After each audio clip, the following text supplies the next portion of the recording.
राहता शहराचं ग्रामदैवत वीरभद्र महाराज यांच्या यात्रोत्सवात छेडछाडीचा प्रकार रोखणाऱ्या 2 तरुणांना आरोपींच्या मित्रांनी एकांतात गाठून बेदम मारहाण केली।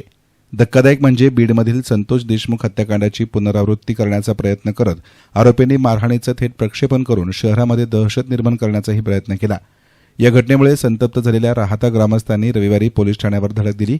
त्यानंतर पोलिसांनी 4ही मुख्य आरोपींची शहरातून धिंड काढून त्यांना जेरबंद केलं।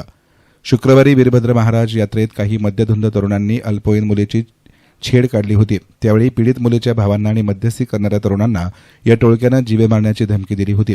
ग्रामस्थांनी धाडस दाखवत यातील 4 आरोपींना पोलिसांच्या ताब्यात दिलं होतं। याच रागातून शनिवारी रात्री आरोपींच्या मित्रांनी सूड उगवण्याचं ठरवलं। उमेश राजेंद्र तासकर आणि गणेश जानकू गाडेकर हे 2 युवक शनिवारी रात्री एका हॉटेल समोरून जात असताना विजय कुऱ्हाडे, दिनेश बनसोडे, किशोर कश्यप आणि करण चुळभरे यांनी त्याला अडवलं। स्टील रॉड, प्लास्टिक पाईप आणि दगडांनी त्यांना बेदम मारहाण करण्यात आली। यावेळी एका आरोपीनं व्हिडिओ कॉल लावून समोरच्या व्यक्तीला तरुणांचे चेहरे दाखवले।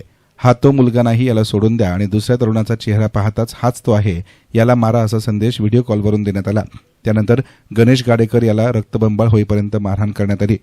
हॉटेलचे कर्मचारी मदतीला धावून आल्यानं आरोपींनी तेथून पळ काढला। मात्र जाताना त्यांनी फिर्यादीचे मोबाईल आणि रोख रक्कमही लंपास केली। या घटनेमुळे शहरात दहशतीचं वातावरण पसरलंय।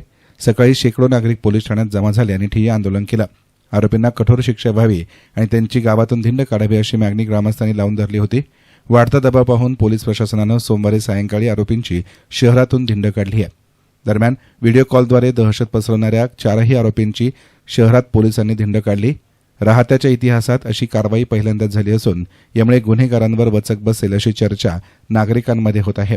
आरोपींना कठोर शिक्षा न मिळाल्यास लवकरच तीव्र स्वरूपाचा रास्ता रोको आंदोलन करण्याचा इशाराही राहता येथील ग्रामस्थांनी दिला आहे। 3 एप्रिल रोजी वीरभद्र महाराज यात्रेत एका अल्पवयीन मुलीच्या छेडछाडीवरून गुन्हा दाखल आहे।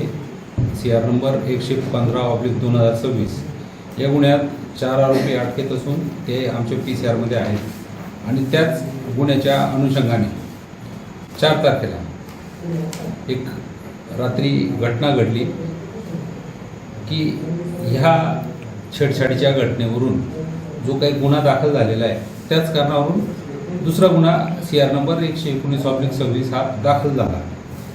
आता ह्या 119/26 मधले 4 पैकी 4 आरोपी आम्ही अटक केलेत आणि CR नंबर 115 मधील 4 आरोपी अटकेत आहेत। तर ह्या दोघं गुन्ह्यांची सांगड घालण्यासाठी आणि घटनास्थळ आणि इतर साक्षीदारांची रुजवात करण्यासाठी आरोपितांना घटना कुठून सुरू झाली, घटना घडल्यानंतर कुठे मारामारी झाली, त्यानंतर ते कुठे जात असताना त्यांना पोलीस स्टेशनला आणण्यात आले, त्या सर्व रूटची आम्ही रुजवात आरोपितांच्या मदतीने करून घेतलेली आहे। आणि हे दोघं गुन्ह्यांची सांगड घालण्याच्या दृष्टीने आम्हाला त्यांना एकत्रित नेणं गरजेचं होतं। 8 आरोपी असल्यामुळे एका वाहनात 8 आरोपी आणि त्यांचा जाब्ता नेणं शक्य नसल्यामुळे आम्ही त्यांना नेऊन तपास केलेला आहे। एसएन मीडियासाठी प्रतिनिधी महेश भालेराव, राहता।